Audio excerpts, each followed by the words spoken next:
Hey beautiful people, I thought I'd jump in and do a video on this today because it can be an area that if we're struggling in, it's really painful. It's really challenging on lots of levels when our intimate relationship is not going the way that I guess that we'd hoped or that we wished that it was. Hey Christy, great to have you on, honey.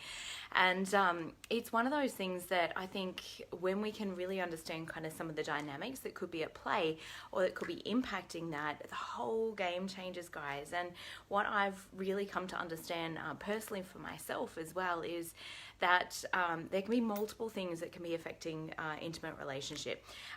Hey Andrew, great to have you on. And a couple of those things is actually, to begin with, is the feminine and masculine balance. And this can be really challenging, particularly if the female is particularly stressed or particularly work driven, perhaps, where we've got a little bit out of balance in our own energies.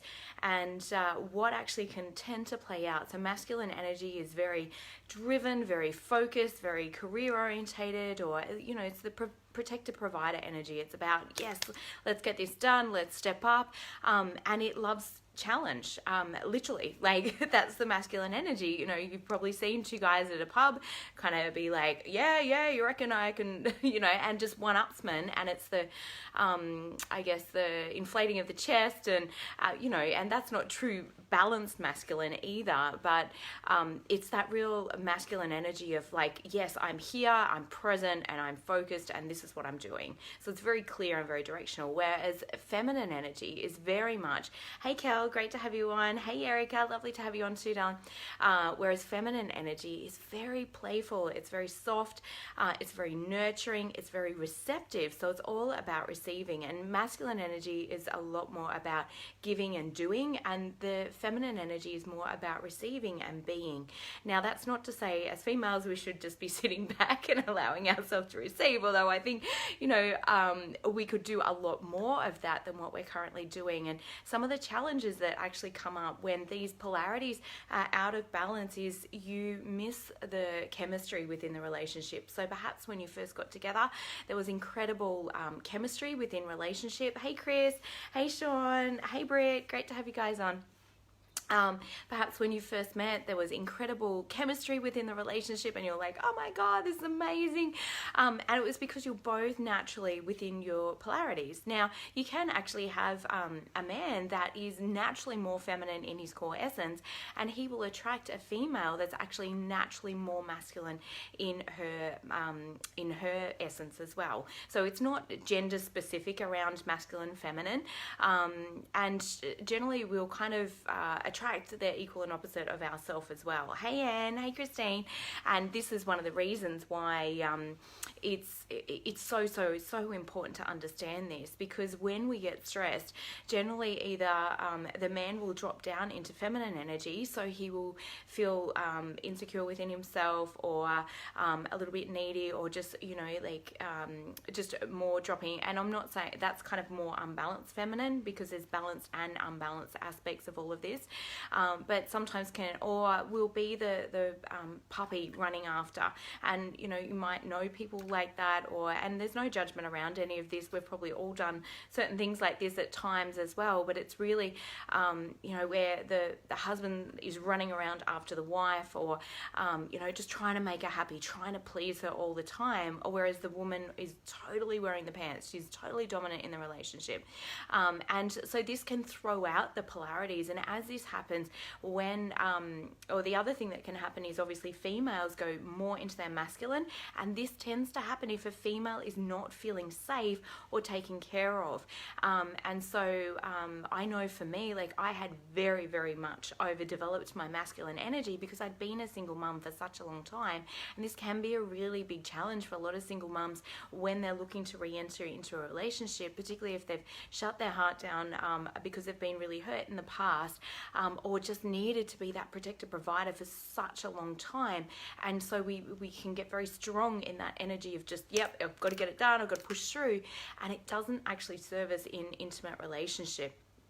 And the reason for that is when we're in our masculine energy, one of two things will happen. The man will either stay in masculine energy, and then now you've got a fight. Now you've got a challenge going on, because it's like, it's almost like this competing with each other that can happen, or it can be just the challenging. It's just like, and there's some really big fights that can kind of happen when both stay within that masculine energy, or the man will drop back into feminine energy and be trying to like help her, but she'll be so upset or so angry that she's still in this masculine energy because she's actually not allowing herself to drop back into feminine. Now this is where we become overly responsible, and I think there's a couple of other things that play out with this as well.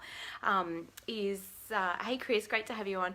A couple of other things that play out with this as well is when a woman feels like her worth is based, so this is quite unconscious as well, so when a woman feels that her worth is based on how much she gets done in a day or how much she can do for others in a day, now she's got this unconscious program actually happening underneath everything, where she feels like unless she does it all herself, then she's actually unworthy of love. Now, like I said, it's very unconscious a lot of the time, unless you've done a lot of self-awareness work or worked on yourself for a long time.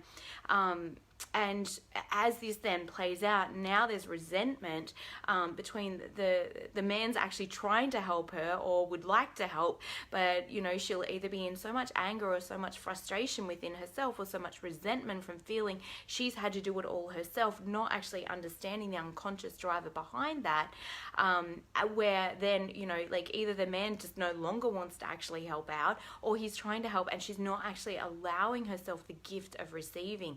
And this again will go back into a self-worth issue, and a relationship will only ever be as wonderful as where you're both energetically residing at. If one person's feeling really good all the time and one person's not feeling great, you know, your relationship can only ever be mediocre. When you're both feeling great about who you are and what you're doing and how you're showing up, your relationship is automatically just gonna be next level.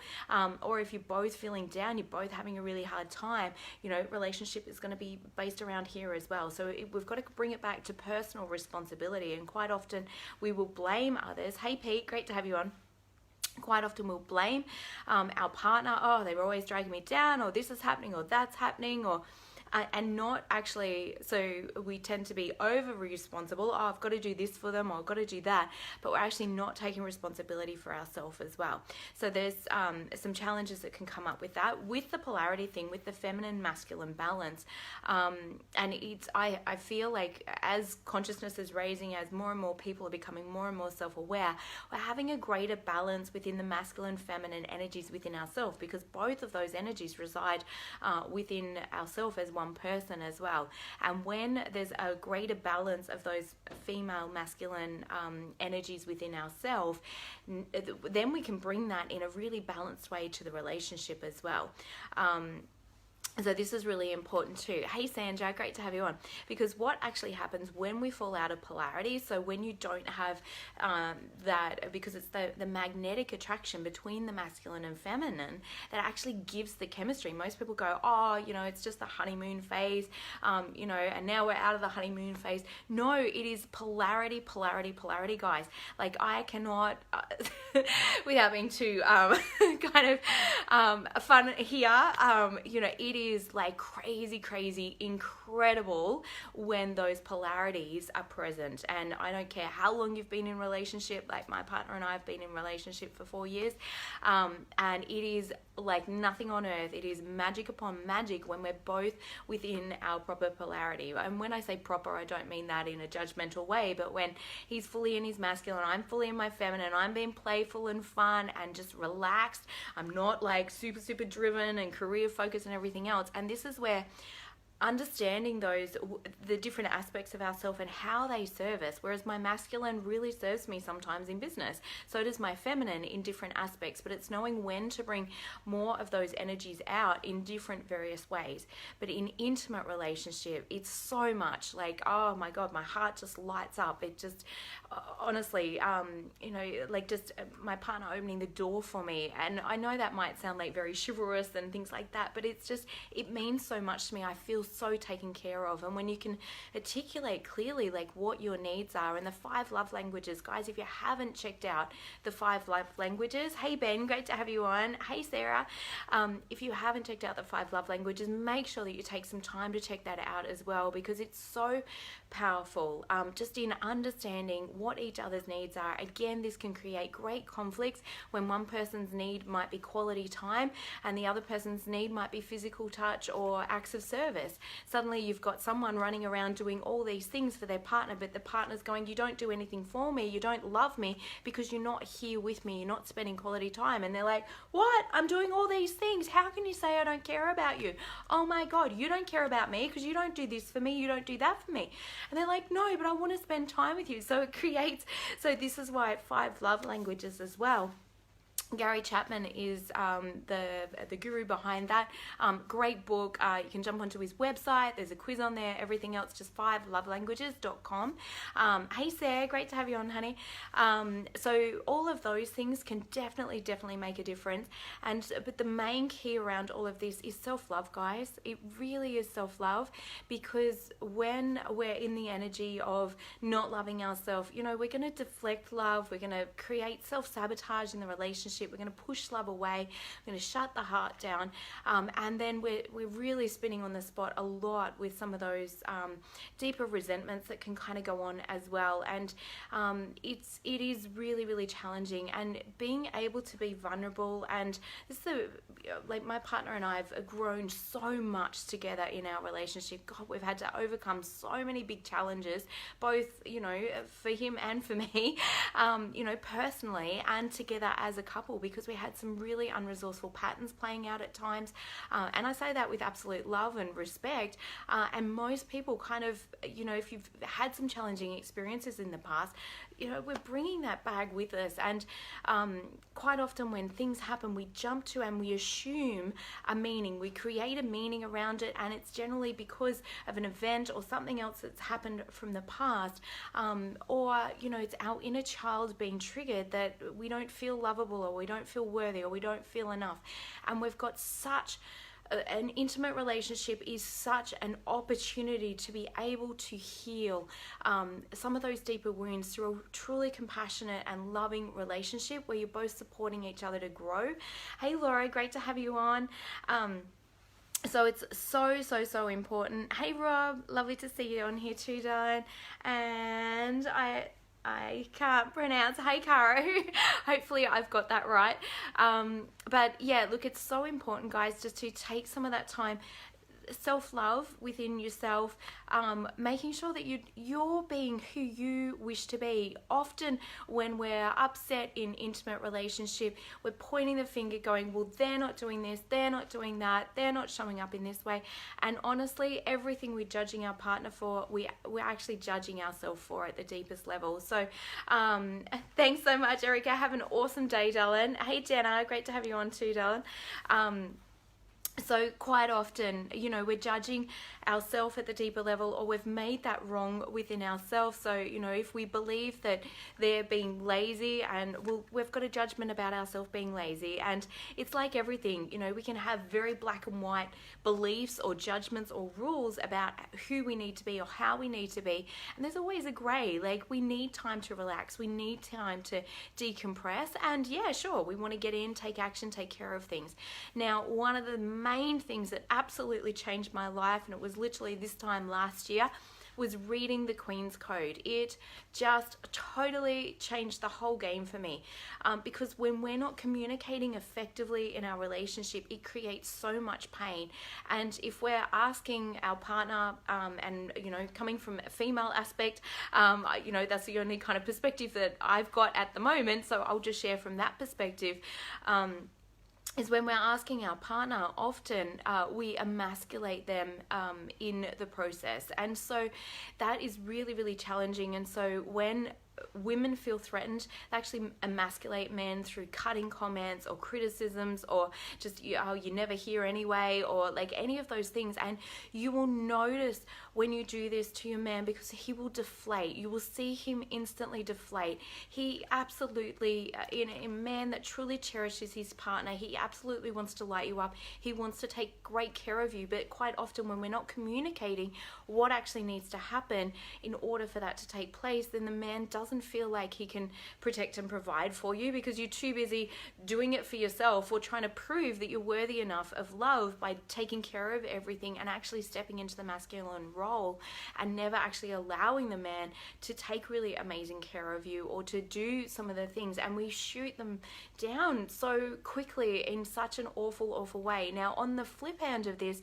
men, to deal with this, men objectify women. So then she becomes a nag, then she becomes, a sex object, and I'm being very, very general here. I'm not saying all men do this or anything else, but they objectify by naming her, or she's just a pain, or like then it's the objectification of that, and that feels horrible then for a woman. And so women continue to emasculate, men continue to objectify, and you've just got greater and greater triggers and wounds going on within the relationship.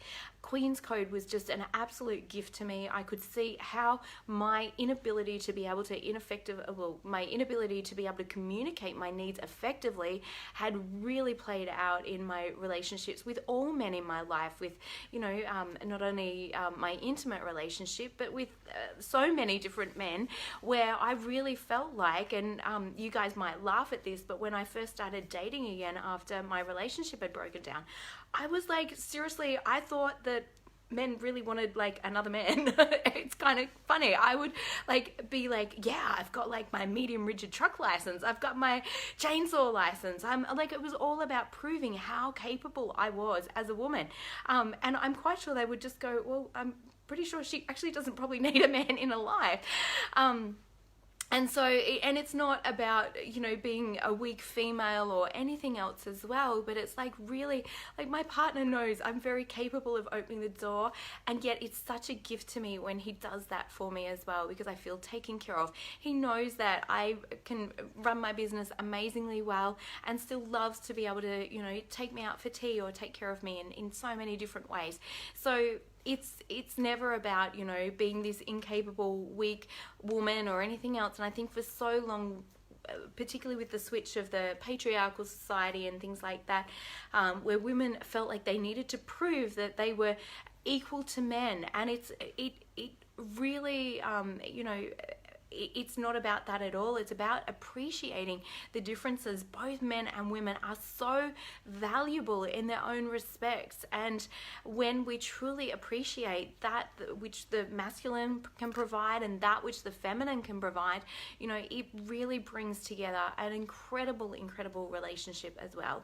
So just to run through those keys really quickly again: feminine, masculine balance. If you are genuinely a female at your core and you've been living in massive drive, massive push, massive got to get things done, got to make things happen, then it's time to play and rest, gorgeous. It is time to really just open your heart again and take time to be. And when I say be, it's really about the appreciation. It's about, because that's the gift that the feminine provides for the masculine. When the masculine's so focused and so driven, sometimes that can feel really overwhelming or really draining as well, or tiring for a man. And so he wants a break from that. But if he's coming home to an equally masculine partner that's like, right, we've got to get this done, got to get that done, there's no rest. So bringing back play, bringing back feminine essence, bringing back appreciation, just enjoying a meal and being really, like, if you think about feminine essence, I love to use this as an analogy, which is just like, imagine like just enjoying, like bringing a strawberry to your lips and just enjoying the deliciousness of that strawberry, being fully present with the pleasure and the experience of having that. And I think that's the gift that we can bring to our masculine partners. And again, it's not gender related or gender specific. In every relationship, there will be a more masculine essence and a more feminine essence, and it's about bringing those together. Now, So the book that I mentioned is Five Love Languages. Hey Bruce, great to have you on here, and thank you so much. And hey Charity, lovely to have you on too, darling. So the book was the Five Love Languages, and the other book is Queen's Code. It's by Alison Armstrong. She also wrote another magnificent book called Keys to the Kingdom.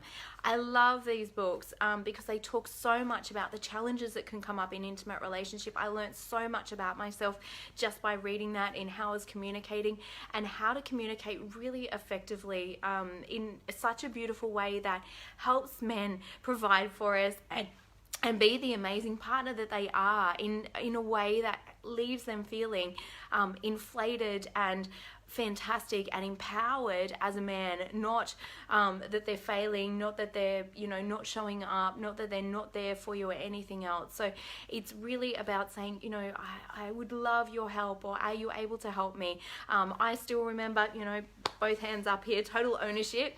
Hey Kazzy. Oh, Carol, sorry, I wasn't reading that properly. Lovely to have you on too, darling. I still remember the days where, I would just be in utter rage that I was cooking tea yet again by myself. And so I would be, quite obnoxious and slamming cupboard doors and, who wants to help somebody that's in that state? Nobody. And of course that would just infuriate me more. And so I say that with absolute love. There's no judgment around any of this stuff, guys. The more loving and kind and compassionate that you can be to yourself, you will also bring that to your relationship as well. And it's a true gift when we can stay within our own center. And it does take a lot of emotional mastery, guys. And it's something I've been practicing for a long time. And I like to use the word practice, because when we feel like we have to be that or need to be that, again, it's another pressure or expectation that we place on ourselves, as opposed to if it's a practice run, we can always improve, or we can learn from that. We can be kinder with ourselves, all of those things as well. Hey Sue, lovely to have you on, honey. So take some time just to kind of reflect where you are currently in your relationship.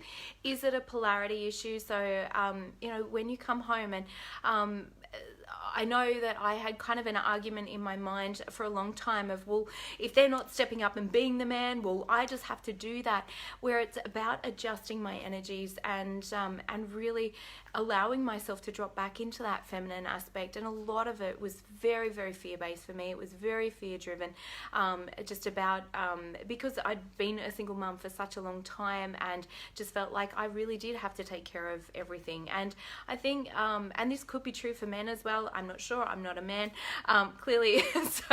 But I felt overly responsible. I felt responsible for everybody and everybody's happiness. And this comes up for a lot of my clients as well, where it's like, I have to make everybody happy and I have to take care of everybody. And again, that's very, very masculine energy. And we won't allow ourselves as women to receive or to be nurtured or to be taken care of. For a woman, for me personally, there is nothing more that lights my heart up than being able to sink into my partner's arms of a night time and just feel his powerful, strong arms around me and just be held and loved. Honest to God, that just lights my heart up more than anything. I feel cherished, I feel respected, I feel loved. And that's another thing, figuring out what is it for each of you, because it will be different. And it took a long time for my partner and I just to actually sit down and go, well, what does love really mean for you? And what does respect really mean for you? What needs to happen in order for you to feel that way? And it's not necessarily about us changing our behavior, but the more aware that we are about our, you may wish to, but I think we can kind of tie ourselves into a bit of a box if we believe, well, you need to be this and you need to be that so that I can be happy. That doesn't work very well. It's about taking personal responsibility for our happiness and communicating effectively so that we know what's kind of going on for our partner if they're triggered by a particular thing or a particular behavior, and we can talk about that and communicate effectively as well. So I truly hope that's been helpful, guys. So the polarity, feminine, masculine balance, 5 love languages, communicating effectively, Queen's Code, male or female, man, it might help you communicate more effectively with your partner, but it's absolutely if you are in a male-female relationship, a heterosexual relationship, if you're the woman, oh my God, do yourself and your partner a gift and get Queen's Code. I cannot more highly recommend it, by Alison Armstrong. And Keys to the Kingdom also was so helpful, just in understanding the different life stages that a man goes through. And I think men feel really understood when that kind of comes through. If you're a man and you're wanting to really improve your relationship, The Way of the Superior Man by David Dida is a fantastic book. And actually, as a woman reading that, I felt so understood as a woman. I'm like, oh my God, yes, he gets it. He gets what a female is really, what lights her heart up, how she feels really taken care of, how she feels that she can relax more into the feminine, because I know if I feel fearful, and that's my responsibility to take care of my emotions, but if I'm feeling a little bit anxious or not, properly held, then that I will step straight back into masculine, and I know that about myself. So but when you can know what those triggers are for your partner as well. Hey Amy, lovely to have you on. Hey Cal. It really does make such a huge difference as well too. So have fun playing with that, and like I said, bring play, make it a practice session, because when we're practicing, guys, we take that pressure off ourselves. We're much kinder to ourselves, and it really is about learning and growing together. And and my partner and I quite often reflect on our relationship and how much we've grown both individually and within our relationship, and it's so worth it, guys. It can be really hard at times, and we've had many difficult conversations, and I was at one point in our relationship, I just couldn't articulate anything. I would freeze, my voice would just just clam up. I couldn't get my words out at all. And then I went from that to being completely passive aggressive, to then actually being able to start to communicate a little bit more effectively, to now really just being able to have a sit down and go, okay, where are you at? Where I'm at? How are you feeling? What's going on for you? And really have a great level of communication from a very, definitely with compassion and caring and everything else, but way less emotionally reactive. And I think that that's our own personal responsibility, to take care of our own emotions, never go into a conversation emotionally loaded. And that's where, I absolutely love the Byron Katie work on this, which is when you get to discover everything you're triggered by in your partner, will come back to something that you're actually triggered by most within yourself. It's a wound within yourself, and quite often we will attract a partner with equal and opposite wounds, because it provides the opportunity where some stuff is so in your face you can't ignore it. You have to work through it, otherwise the relationship doesn't work out. So I truly hope that's been helpful. Good morning, Sue. You might want to jump on. I'm just about to finish up, darling, and head back to the start, to the replay. Have an amazing day, guys, and I truly hope that's been helpful. And if that has, can you send some love, and maybe share this with somebody that you love, or even utilize it as a way of discussing with your partner some of the challenges that you guys might be experiencing at the moment. Our intimate relationship is just one of the greatest gifts that we can ever have. And when it's tough going, and it's it doesn't matter. Everything else in life can be going really well. Your business or your career, or other relationships, or your health, all of that can be going well. If your intimate relationship is not where you want it to be, it is truly painful and really tricky. And you can always, it only takes one person to heal a relationship, and we've got to step up and take responsibility from that spot for ourselves as well. Hey Megan, great to have you on. Have an amazing day, guys. Lots of love to you all. And Megan, you might want to jump back to the replay, darling. My pleasure, Britt. You have a great day too, darling. And please let me know. Send me a PM if you really are having some challenges in that area. A lot of the time it will come back to self-love, self-worth for ourselves. I certainly know I've had to put oodles and oodles and oodles of work into that, and it's not a one-time certificate, guys. It's honestly it's continual work. So have an amazing day. Lots of love to you. So much gratitude for tuning in as well. I really do appreciate the comments and all you guys jumping in, and truly hope that's been helpful for you. Have an amazing day. Bye.